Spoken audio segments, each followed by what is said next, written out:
The most perilous individual is one who offers everything while asking for nothing in return, because eventually they'll exhaust all they have to give except their very existence. In late February 2023, the East Point, Georgia community assembled to bid farewell to Marcus Thompson, cherished son, sibling, and by every measure, an honorable man who maintained 2 jobs to support his household. As his coffin descended into the earth, his spouse Linda pressed a personalized tissue to her eyes, receiving sympathies with theatrical gasps. 2 hours afterward, Linda Thompson would be embracing another man, in the identical bed she had shared with her late husband. The sole witness to this treachery was Jerome Thompson, Marcus's younger sibling, who had arrived to retrieve his brother's treasured item, a timepiece their father had presented to Marcus before his passing. What transpired next would result in one fatality: a man confronting homicide accusations, and a family shattered by secrets that should have surfaced long before a funeral transformed into another catastrophe. This is the account of what occurs when devotion meets betrayal, when sorrow transforms into fury, when the facade of matrimony crumbles to expose the evil underneath, and how occasionally the actual funeral isn't for the first victim, it's for the truth that perished long before. If you're prepared to discover how a mourning widow progressed from organizing a funeral to becoming the focus of one within 72 hours, press that subscribe button and notification bell immediately. Because this tale of deception, vengeance, and justice might be the most astounding we've ever shared. To comprehend what occurred in that bedroom following the funeral, we must understand the man who should have occupied it. Marcus Thompson was born in 1982 in East Point, Georgia, the eldest son of Sarah and Robert Thompson. Raised in a home that prioritized diligence, respect, and family above everything, Marcus absorbed these principles early and maintained them throughout his existence. Previous educators described Marcus as dependable, thorough, the type of student who never sought easy paths. He wasn't the star player or class president, but he was the student who arrived early to assist with event preparation, remained late for cleanup, and never protested either task. When Robert Thompson succumbed to cardiac arrest during Marcus's final year, the 18-year-old assumed responsibility without hesitation. He postponed his university plans to assist his mother with his younger brothers, Jerome and Kevin. He assumed his father's duties at the automotive repair facility, mastering the trade from its foundation. Jerome Thompson, only 2 years his junior, recalls this time clearly. Marcus never griped, he informed investigators. Not once. He'd labor all day, return home to help mom prepare dinner, then remain awake studying so he could still attend community college courses. He simply managed everything. Linda Davis entered Marcus's life in 2010 when he had finally established himself. At 28, Marcus had earned his associate degree in business, was supervising the auto shop his father once worked at, and had accumulated enough for a house down payment. Linda was 25, already a single mother to 2 children from different fathers. According to acquaintances, Marcus was instantly enchanted by her beauty, confidence, and what he interpreted as her resilience in raising children independently. What Marcus didn't immediately detect were the warning indicators. Linda hadn't maintained employment for over 6 months consecutively. Her children's fathers were entirely absent, offering no assistance. And her lifestyle, the designer clothing, regular salon visits, extravagant birthday celebrations for her children, was financed primarily by a rotating series of boyfriends and relatives she would subsequently abandon. Friends attempted to caution him. His brother Jerome was especially outspoken about his worries. "I warned him she was exploiting him," Jerome later declared. But Marcus simply said everyone deserved happiness, that her children deserved stability, that he could be what they all required. They wed in 2012 following a rapid 8-month romance. By then, Linda was expecting her 3rd child by a man she had been seeing just before meeting Marcus. According to multiple sources, Marcus knew the child wasn't his but vowed to raise it as his own. That was Marcus, his mother Sarah told investigators tearfully, always attempting to rescue everyone else without considering himself. The transformations began almost immediately following the wedding. First, Linda resigned from her part-time position at a local beauty supply store. "I need to concentrate on the children," she told Marcus. Then came complaints about their humble 3-bedroom house. "The kids need more room. We need a superior neighborhood."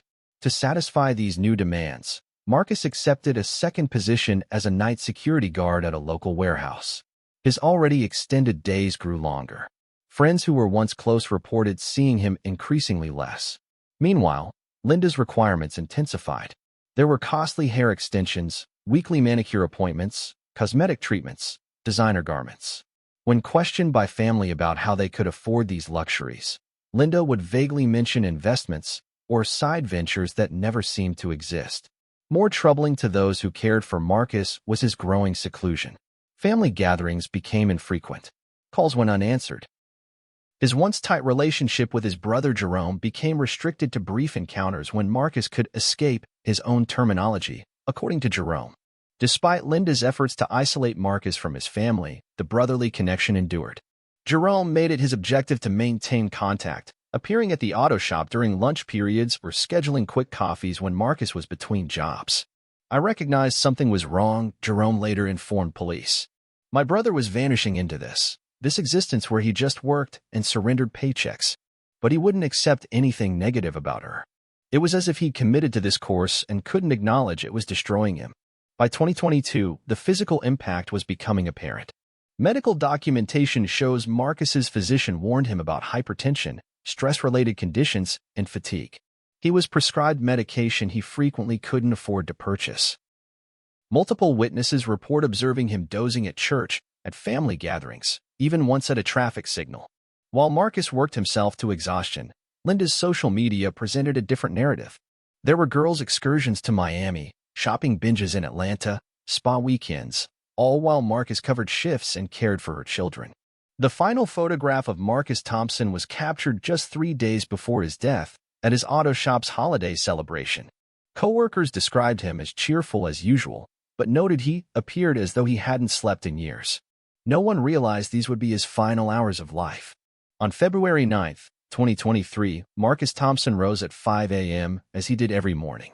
According to phone records and witness accounts, he prepared breakfast for Linda's children, now teenagers who, by all reports, had grown to love and respect the man who had raised them despite lacking biological connection. Tasha, Linda's eldest daughter, later informed investigators. He ensured we had everything needed for school. Mom was always still sleeping. He reviewed our homework, signed permission forms, everything.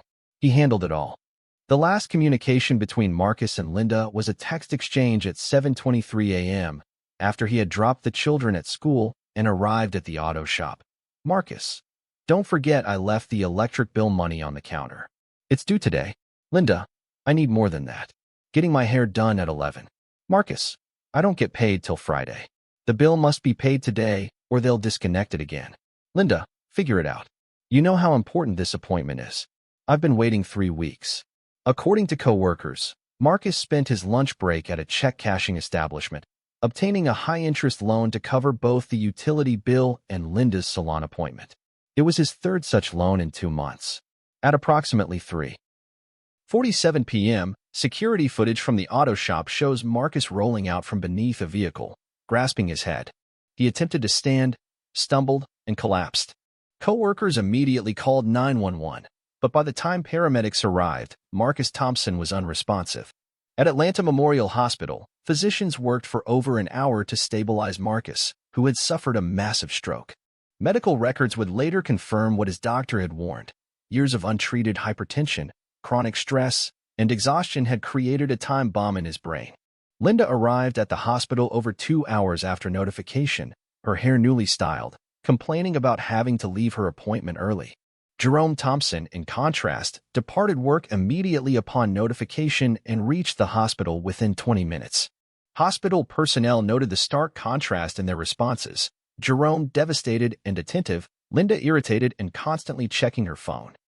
While Jerome made arrangements with hospital staff and contacted family members, phone records show Linda was texting with someone saved in her phone as M, later identified as Michael Davis.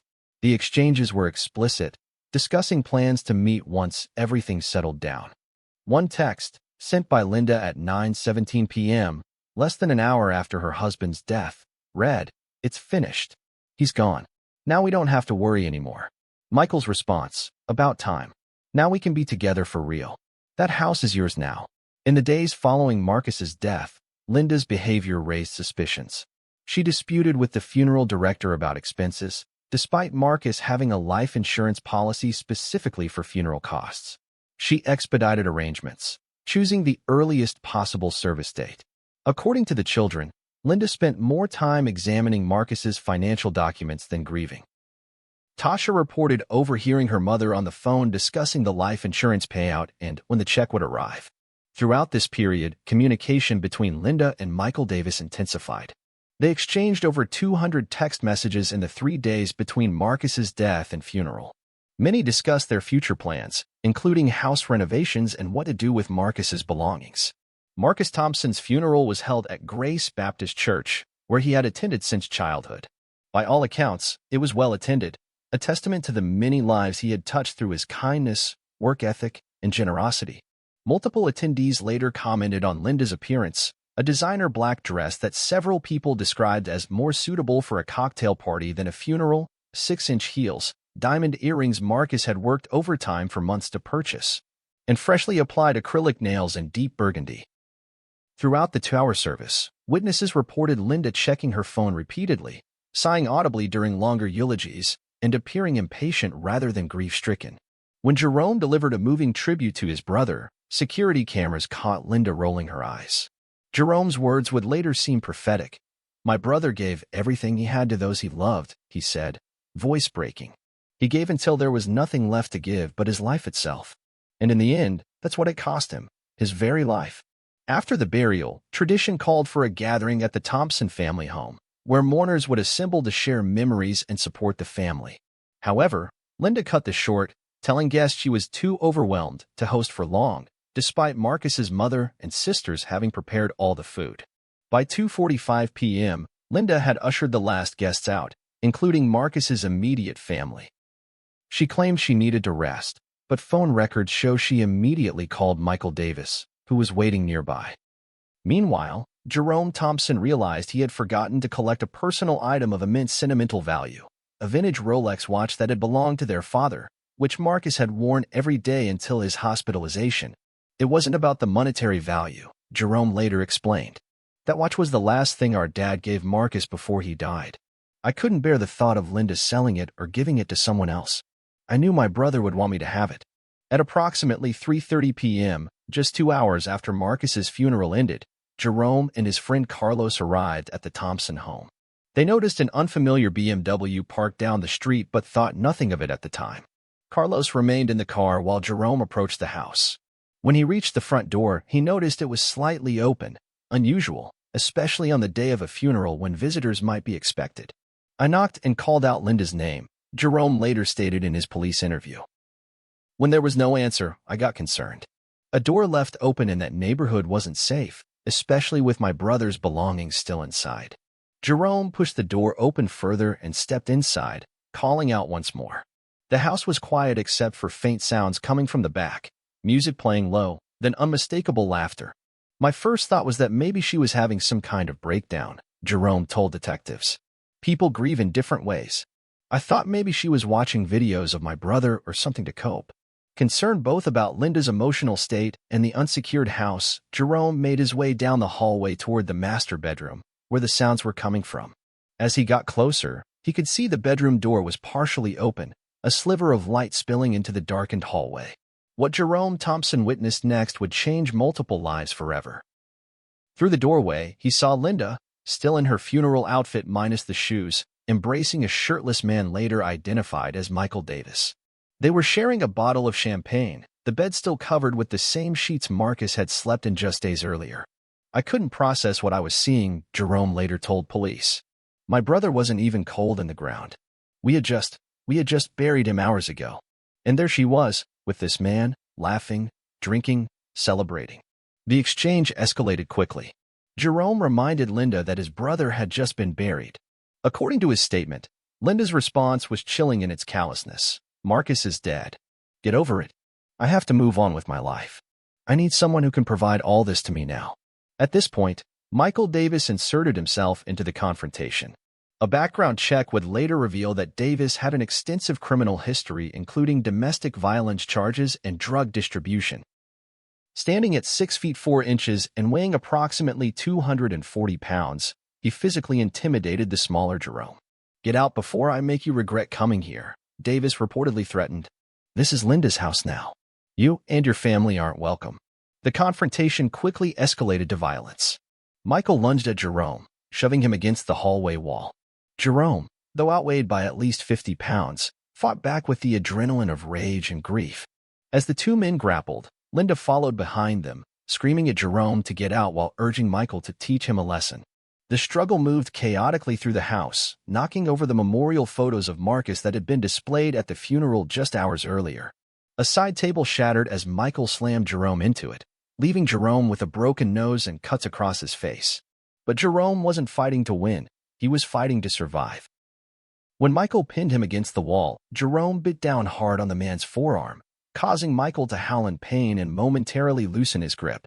Taking advantage of the distraction, Jerome broke free and stumbled toward the front door, with Michael in pursuit, blood streaming from both men as the confrontation spilled out onto the front lawn. Seeing the altercation, Carlos exited the vehicle and ran to assist his friend. This seems to have triggered an escalation from Michael Davis, who, according to multiple witnesses, shouted, "I've got something for both of you." Security footage from a neighbor's doorbell camera shows Michael Davis running to the BMW parked down the street and retrieving what appears to be a handgun from the glove compartment. Linda can be seen on the lawn, pointing toward Jerome and Carlos, who were attempting to retreat to their vehicle. What happened next occurred in a matter of seconds. Michael Davis, gun in hand, ran back toward the house where Jerome and Carlos were now backing away with their hands up. Linda Thompson moved toward Davis, either to stop him or to join him. Witness accounts differ. Davis fired one shot, which missed its intended target of Jerome Thompson. As he adjusted to fire again, Linda moved into the line of fire, perhaps attempting to position herself between the men or to grab the gun. The second shot struck Linda in the neck. She collapsed immediately. Carlos, who had first aid training from his military service, rushed to apply pressure to the wound while Jerome called 911. According to the call transcript, Jerome's first words to the dispatcher were, "Please help. My brother's wife has been shot.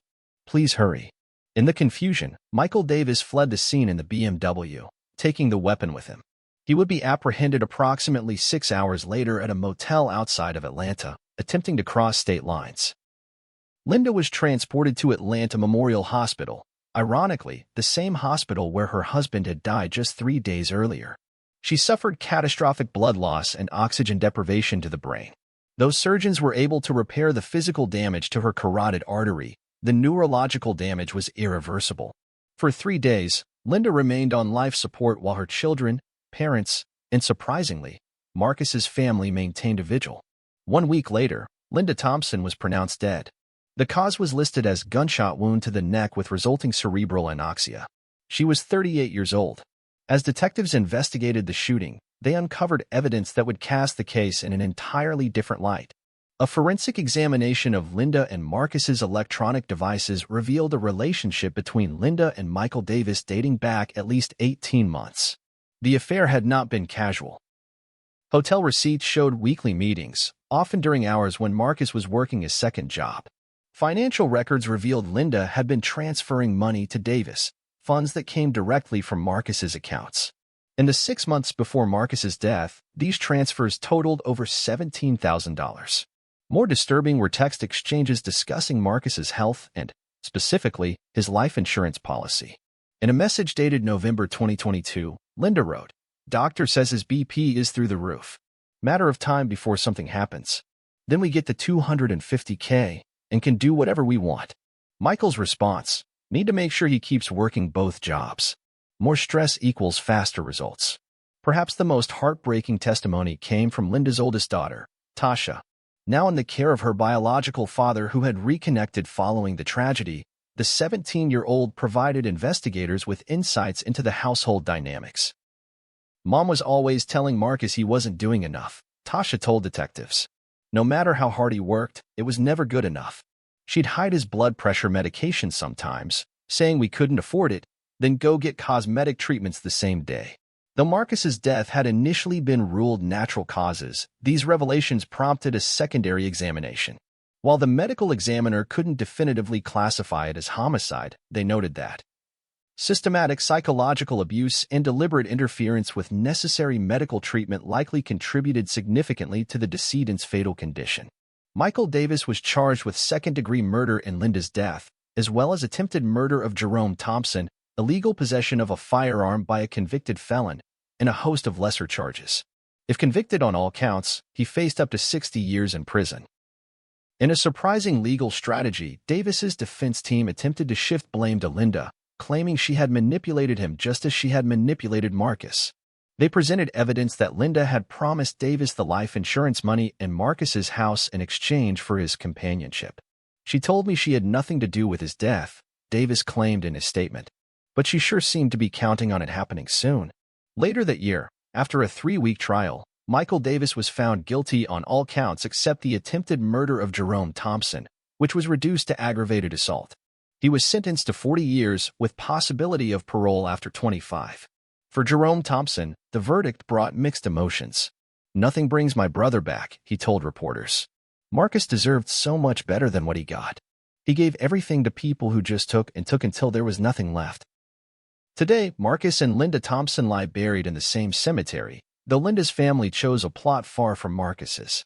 On Marcus's headstone, beneath his name and dates, is an epitaph chosen by his family. "He gave everything until there was nothing left to give but his life itself." Linda's grave bears only her name and dates, a starkly simple marker for a woman who demanded luxury in life but found only infamy in death. The tragedy of Marcus Thompson isn't just that he died too young, or even that his death might have been hastened by those who should have loved him most. The true tragedy is that throughout his life, Marcus never realized his own worth beyond what he could provide for others. He was raised to believe that a man's value lies in his ability to sacrifice for his family, a noble principle that, when exploited by the wrong person, became a weapon used against him.